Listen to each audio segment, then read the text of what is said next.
Today, Open Source Security is talking to Aaron Lippold, Chief Engineer and creator of the MITRE Security Automation Framework. Aaron's an old friend, so I'm extremely happy to have him here. Aaron, welcome to the show. Hey, thanks for having me, Josh. I'm happy to be here. So I told Aaron before I hit record that when I started Open Source Security, I made the transition, from the old podcast style to kind of this new format of guests and video. Is issue number 1 in my tracker was test, and issue number 2 is Aaron. So I finally get to close my second issue. I've wanted to have him on for a long time, so I'm excited. So, Aaron, I've known you forever because of your involvement with STIG. And so I want to start with STIG because we're going to talk about SAF, the Security Automation Framework, which does a bunch of STIG automated magic. But let's just start with STIG. So, what is STIG? What does it stand for? And what is it? And we'll kind of go from there. So STIG is a security technical implementation guide. And the STIGs are written by the defense industrial base vendors. So folks like Encore, VMware, Microsoft, Red Hat. And they're based off documents called the SRGs, which are the Security Requirements Guide. And those are more general security requirements, but largely these documents are what you might think of as security benchmarks. So common security benchmarks that you may have heard of are things like CIS, Center for Internet Security Benchmarks, right? Vendors put together security benchmarks. A lot of times they call them security guides or, hardening guides, right? Those are also another type of benchmark. So a STIG is just the Department of Defense's particular security guide for an application, a component, or something like that. And when we say Department of Defense, we're specifically talking about the United States federal government, right? Right. Like the Ministry of Defense in Britain and Australia, they have their own variations. They call them, I think Britain calls them security handbooks. And I don't remember what Australia uses. Germany has a whole, it's in German, so I can't do that. But they have their own version, right? Based off the same kind of a general concept of here are the 100 things we want to do for this thing, and how I do them on this thing is special because it's Windows versus Linux versus Mac, whatever. And how you do it differs, right? But what I'm doing and why, right, is usually pretty consistent. Sure. Okay. Yeah. Yep. And I may offend you with this. We'll see. But I feel like a couple of years ago, STIG kind of felt like it was, headed down and to the right on the graph. But recently, the FedRAMP standard specifically called out STIG, and I feel like that lit it up like a Christmas tree. Well, we see that happen a lot with a lot of these security guidance, like best practices and documents, right? People talk about it for a while, and then people get into this excited nature of, okay, we're going to do modernization, and we're going to do simplification, and we're going to blow things up, or whatever you want to say, right? And then they go, oh, we're going to refactor everything, and then they figure out how hard that is, and then they go, maybe we should go back to this thing that's been serving us well for many years and just figure out how to do it better, faster, cheaper. Because the 100 good things that you need to do to secure something or harden it haven't changed in 20 years, right? Manage passwords, encrypt your data, don't write them down on a Sharpie, on a Post-it note, all that kind of stuff. The rules haven't changed, right? But the ways things get hacked and, all that kind of stuff evolves, right? And these documents then get updated, right, with different methodologies or different approaches for how I might secure something or configure something. And then we publish a new one. But if you look at a lot of the things, right, like 171, when that came out and vendors were like, oh, yay, 171, right? We don't have to do 853 before. Well, that was just a subset of 853, right? So we said, okay, fine, we won't make you do 400, we'll make you do 200.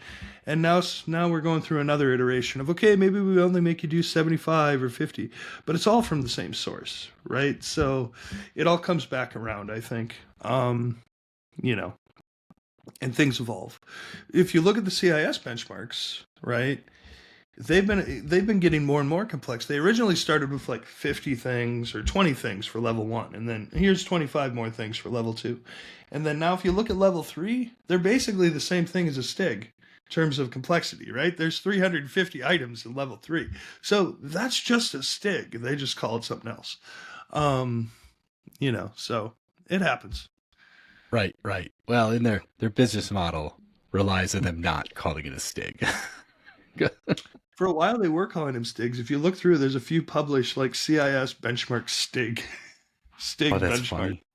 Yeah. Okay. Okay. So let's that's good enough, I think, right, for some Yeah. background. Because I'm sure at this point there's a bunch of people saying, "What the f does this have to do with open source?" And this is the real reason you're here, is Mm-hmm. because at MITRE you have created the security automation framework, which is Mm-hmm. this just cornucopia of open source tooling that has taken the STIG world, I would say, from what the realm of the gods will say, and you've given it to the mortals because it SAF is like amazing how easy it is, and it works, which is also crazy because like anyone who's ever worked on STIG before knows how terrible and horrible it's always been. So tell us about SAF. I'm really excited for this. So the security automation framework, right, where we have given fire, right, down off the mountain, Yes. is really just the experience that those of us in the open source security community have like garnered over the years. And we've tried to unify it into a set of applications, practices, and procedures that we've put into a pattern of work that has just been effective. And where we've found a gap maybe between one stage and the next in terms of the security development, or kind of like the software development, like I feel like the SDLC, the staff kind of puts together what does the security development lifecycle look like in terms of getting from your base requirements, your business rules, all the way to your implementation of those rules, and then validation, and then data conversion, and then visualization, so that at the end of the day, you're able to actually do what's asked of you in a way that's repeatable, that's integratable into your workflow process and even your development process, and then continuously execute it while you're in operations or production or whatever you call. I fielded it, and now people are going to break it. I mean, use my wonderful application. Um, and how do I continuously do that? And then how do I go, I've got a new version of my software. How do I go through this whole process again, but not have to start from zero? So we're just trying to put that together into a way that's usable and repeatable and commoditized. All right. I'm going to hold your feet to the fire here because what you just gave us was the description you would give to like a C-level type person. But the audience here is very technical. And so we're gonna get very technical, I think, which is better. So what Okay, you've you asked described. for it. Sorry, what? You asked for it. Let's No, go. no, that's fine. Okay, I'm going to start us out because I work with some of these tools in my day job, and they've Mm-hmm. saved enormous amounts of time. So we'll just start out. You've written a bunch of applications Mm-hmm. that do a variety of things.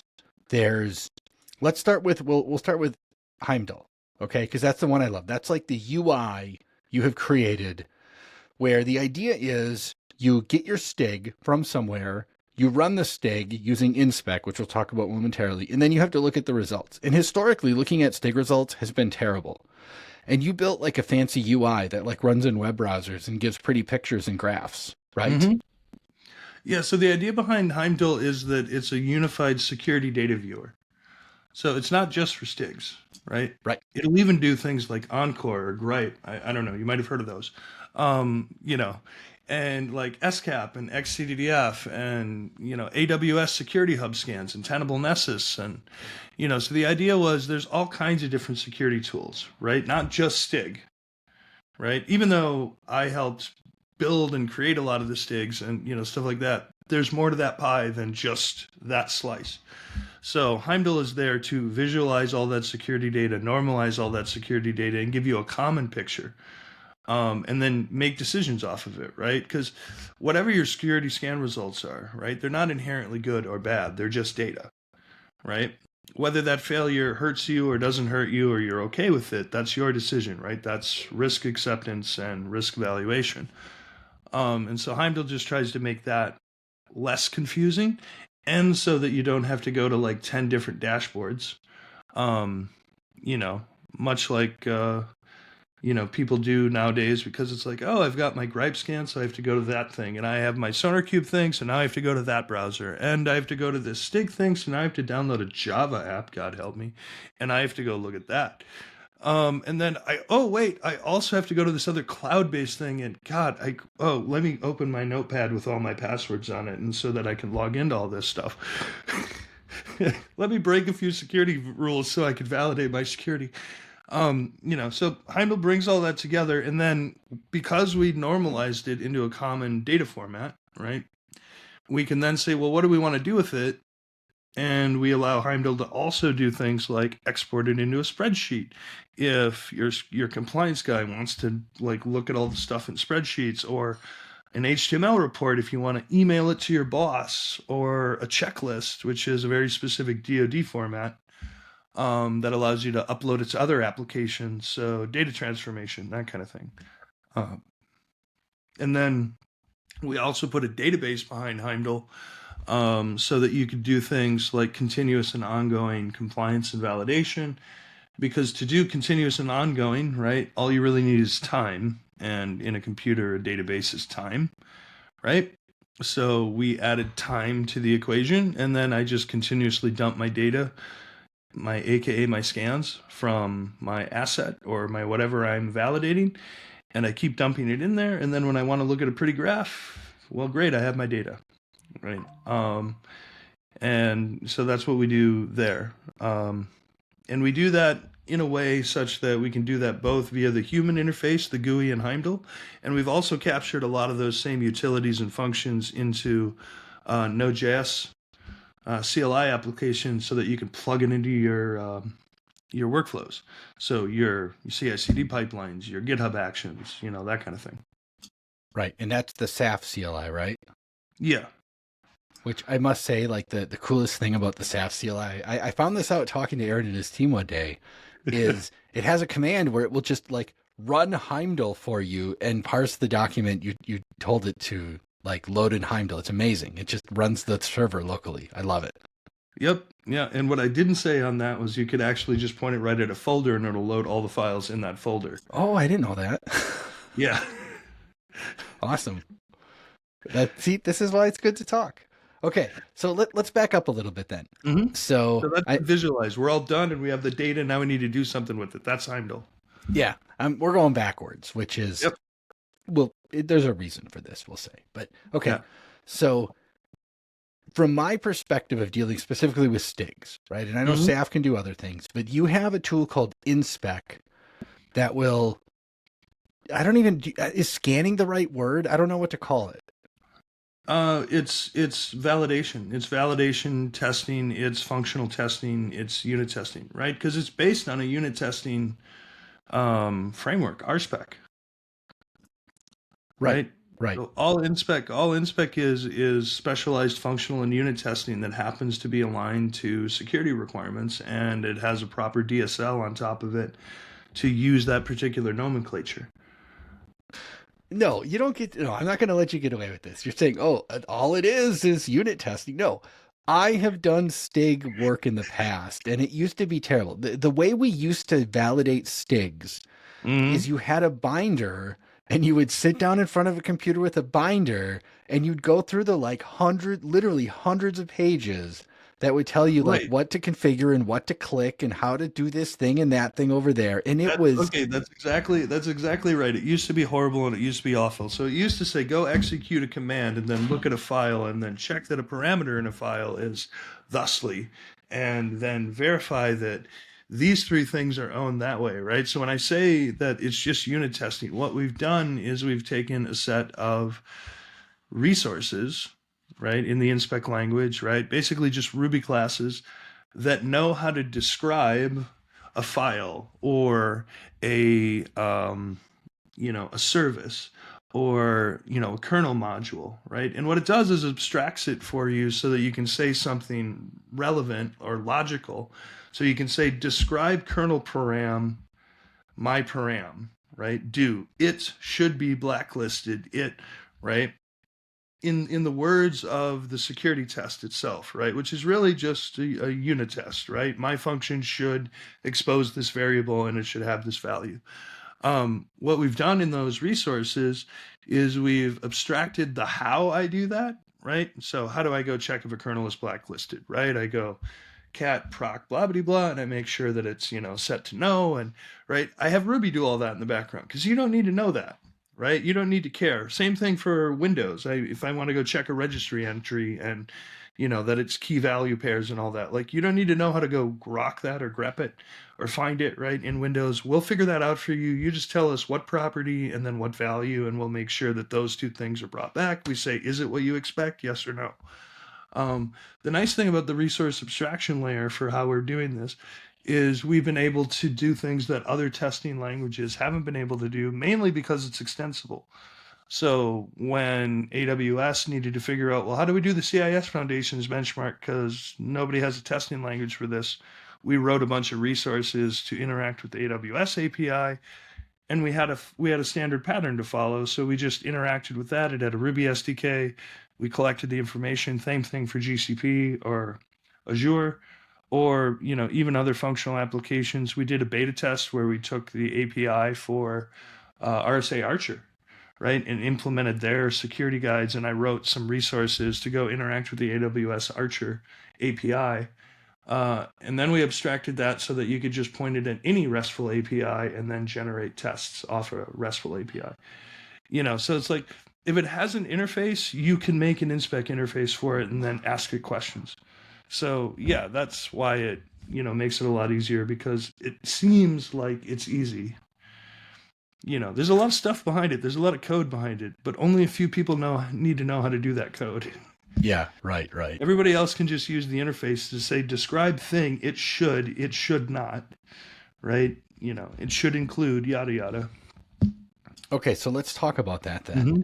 Because historically, when we had to write a STIG where we take the SRG, the Security Requirements Guide, and we would take what that's DISA creates those, I believe, take what DISA said and then turn it into an actual STIG. So like, for example, when I was at Red Hat, this is something that we would work on, and it took forever because we had to write this stuff down. It was very prose. We would write out things, and it was super human focused, and it was terrible work. It was not, well, some of us loved it. I was not on the list of people. Well, you had to write it for humans. The worst case scenario. The worst case scenario is it's a guy out on a ship who's got a document and a terminal and a keyboard in front of him, right? You had to write it to the worst case scenario. They didn't really have the concept of, when they started writing these documents, that there was any kind of scripting or automation, not even, bash or shell. I had to be able to write it down such that I could tell the guy, open terminal, run command, look at thing, validate, write it down on the checkbox, on the piece of paper, and then go to the next one, right? So it is definitely engineered originally that way, and that's kind of the style guide, right, that has been historically used, because it does take into account the battlefield scenario where I have to stand up assets in a battle zone, and I don't have a lot of fancy, right? Whatever I could put in the crate and drop out of the back of the airplane, that's what's there. So I had to assume that. So I don't have centralized infrastructure. I don't have an Ansible tower running around. I don't have a satellite server. I've got a hard drive and a couple CDs, and that's what's in the backpack. So the one nice thing about how we wrote the automation around this is it's easy to see, right? The goal of InSpec and the change in how we wanted to do validation testing was we took the first phase of this, which was about 20 years ago when we did XTDDF, Oval, SCAP. You remember that? Red Hat was the first big, along with Microsoft, Red Hat was the first one to jump in this pool. We said, okay, we have to do this type of testing. And basically it was an extension of sed, grep, and awk.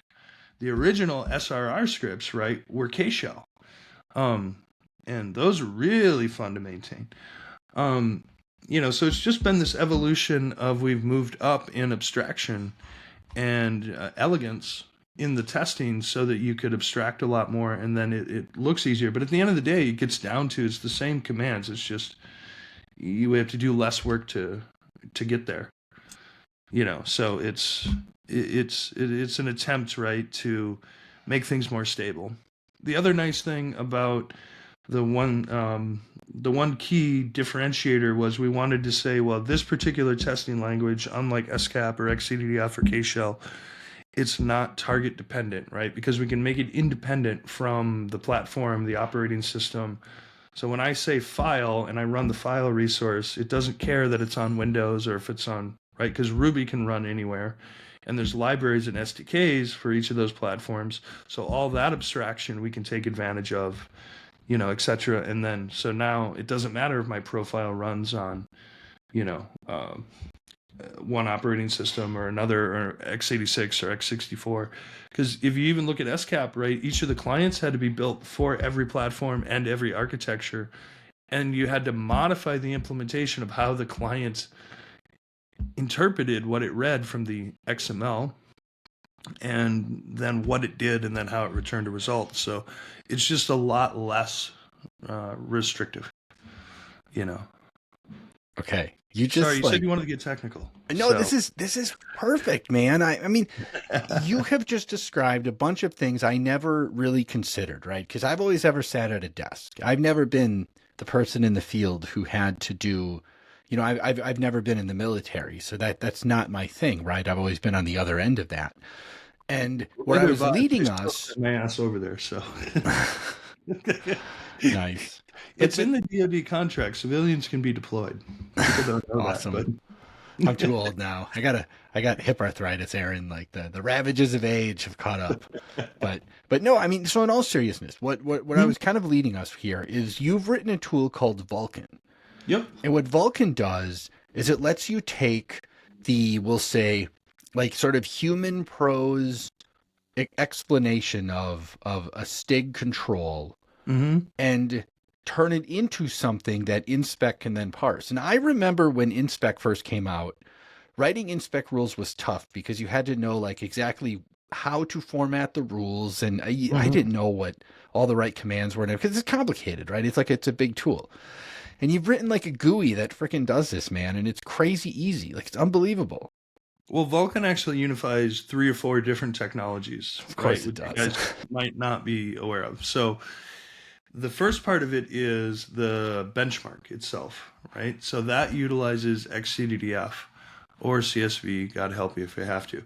But XCDDF, the extensible security document format, right? That's part of the old XCDDF Oval SCAP project out at NIST. So the STIGs are still published, and even your CIS benchmarks, right? They use XCDDF to publish theirs, and a lot of corporations use XCDDF to capture their security documents because that's what that XML format is for, and it's really good at that. That I love.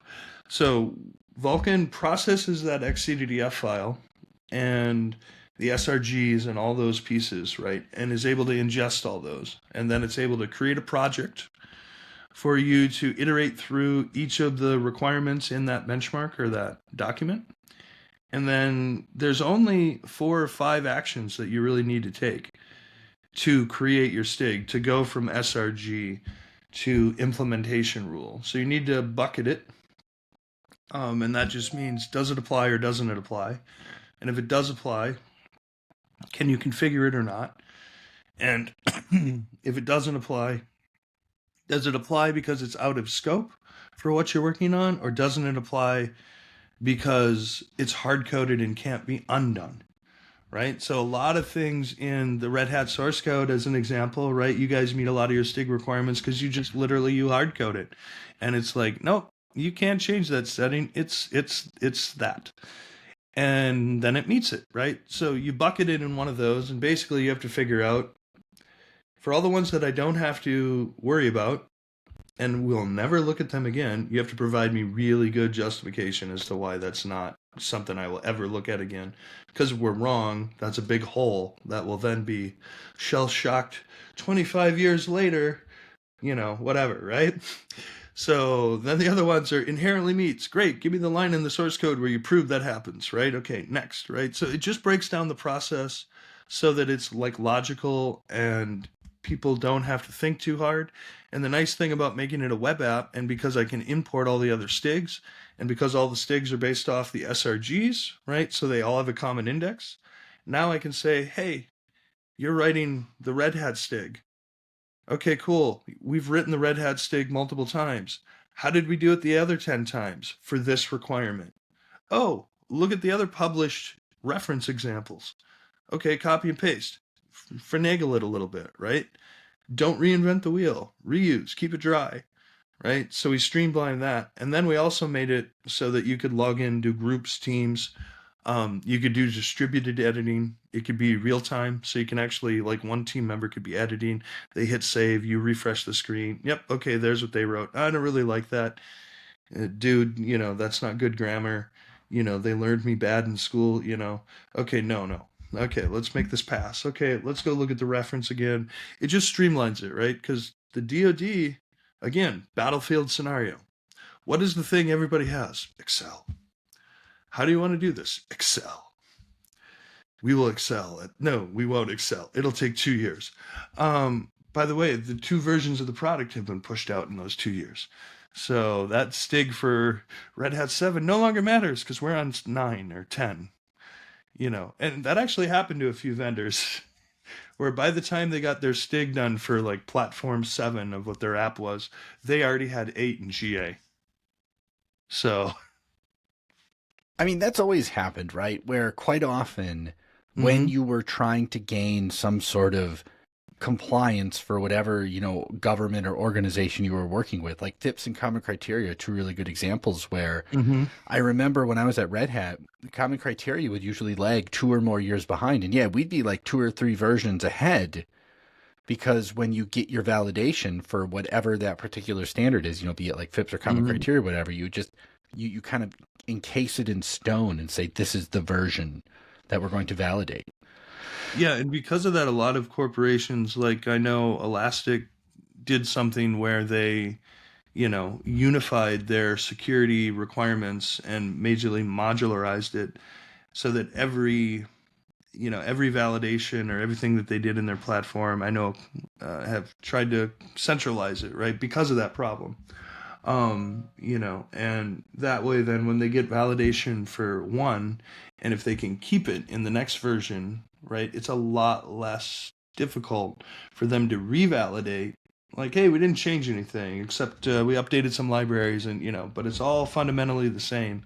So let's revalidate rather than starting from zero. So a lot of people are learning that trying to keep things as dry and, reusable as possible has been a key value in streamlining this. And that's really all Vulcan does is, again, tries to, I didn't change the source documents. I didn't change the workflow process. I didn't change even what was done. I just changed how it was done.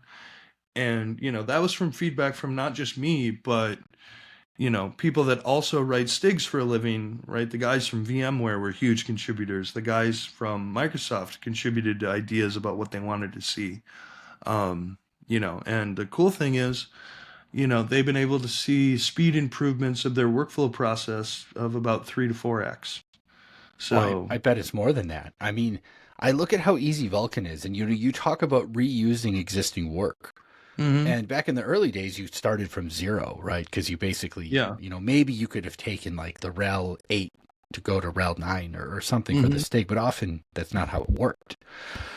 And with Vulcan, like if I need to build a STIG for something, I can just literally take someone else's STIG and start with that now, which is bananas. Yeah, I mean, as long as it's the same. So what you have to verify is this SRG source, right? The same. And as long as the SRG source is the same and you're roughly the same class of application, sure, you can use it as reference, right? And that's one of the reasons that in Vulcan you can like pin an application or a pin project to a set of STIGs, and then when you do the searching for like related items, it filters those to the top, right? So it's like, yeah, these are the 3 STIGs that you're basically pulling from. And it's really, you're not doing anything wrong, right? It's like you're just referencing and going, hey, this is 80% of the solution. So what's the 20% I have to add to differentiate, right? Okay. So why work harder than you have to? I know how hard this all is, and you make it sound so easy. Like, Well, okay. the other thing we added was I was like, well, I have these people here. Why don't I also tell them how I want to write the Ansible task to implement this and do the validation test to validate it? Because I have the people that know how to write that test and to write that Ansible in the room, so I might as well use them as much as I possibly can because they will get to it later. That never happens. Okay. So while I have their attention, yeah. This is the point I want to end the show on. And you touched on this a little bit, so this is all open source. There are companies that have charged enormous quantities of money for similar tools as this, but MITRE is doing this work and giving it away. But you're also working with other entities in the community. This isn't like Aaron's group, a SAF group, is just doing work and tossing the code over the fence. Like, you're talking to people all the time. You're working with people. You're getting contributions from people. I know, like, the folks I work with talk to your team all the time. And I mean, you guys, one day you're like, hey, we're trying to figure this problem out with Kubernetes. Do you guys know how to do this? And like, my guys did. And they're like, yeah, let's have a call. Like, the amount of cooperation and community, like the open source behind all this is mind-blowing and exactly the way this is all supposed to work. And so, like, let's land this plane with, like, explain the whole just cooperation and everything, like the open source of it all, right? So yeah, and that's been one of the been the keys to success. There's no way any one group, no matter how smart they are, and how clever they are, right, or whatever, right, there's only so much time in the day, right, and there's hundreds of thousands of things to get done. And so this has to be a shared effort, and the best way to do that is with open communication and open sharing. And that's what open software was all about. And security is not immune to that problem, right? It's probably only growing and will only ever continue to grow, because as we get more and more interconnected, we have to be more and more concerned about security. And that's only on an upward trajectory. So the open source contributions that we have gotten, and it's not even just in this country. We have contributors from France. We have contributors from the UK, South Africa, and we even have contributors from other governments, right, working with these tools and finding value in them, and large corporations, right? As I joke, right, a lot of the various corporations that you might think of as competitors are mostly adopting a lot of these common tools and a lot of these common patterns. So many of them are doing the same thing with a different skin on top, right? And they're leveraging that value. And to me, that is a win, right? Because there's always another security problem to solve.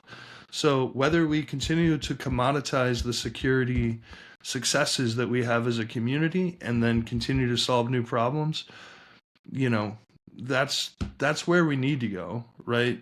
Because, it might be argued that people don't pay for security much anymore, but they really do. They just pay for it in a different way because it's now all getting baked into your software and your business processes and even your development daily patterns, right? Yes, security isn't something that you do at the tail end anymore, but it also means that it's a lot more rigorous, and therefore we have to find these efficiencies. So, and you can only do that by sharing experience and successes, and that's why open source is a great way to do this. Unbelievable. What a marvelous way to end it. We got to stop it there. Like, that's it. That's as good as it gets, Aaron. Holy cow. Amazing. Thank you. All right, Aaron. Thank you so much for coming on the show. It has been an absolute treat. Well, thank you. I always enjoy talking to you, Josh, and I look forward to doing it again soon. You know it. Until next time. All right, man.